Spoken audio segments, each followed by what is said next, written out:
I set up this experiment for myself where I said, okay, what happens if I live on $5 a day?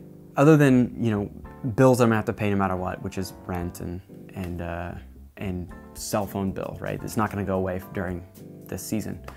But in terms of haircuts and food and eating out and gifts, and so I just put $35 in cash in my wallet during the week, and that was all I had to live on.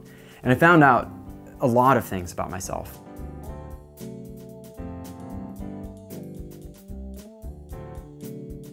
You just start to realize, if I'm gonna give somebody a gift, like, I'm gonna have to make it for it to be cool, you know? Or, man, I'm really running late, I can't catch a cab. I'm just gonna be late, you know?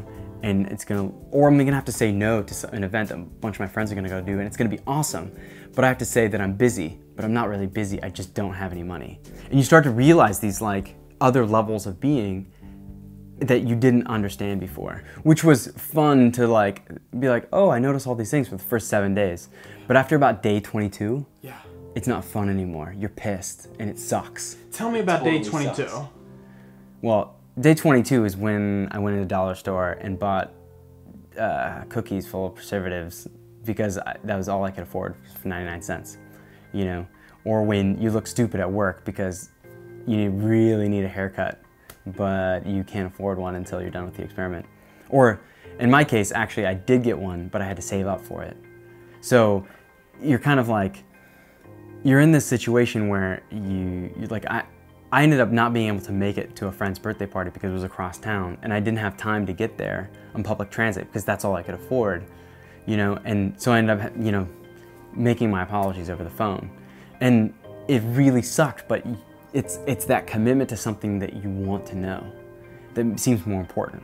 Because every day after the experiment's over, it's different. All of a sudden you come out the other end on day 41 after this experiment, you're re-empowered because, not because now you can spend $45 a day, but because you know you don't have to live on $45 a day.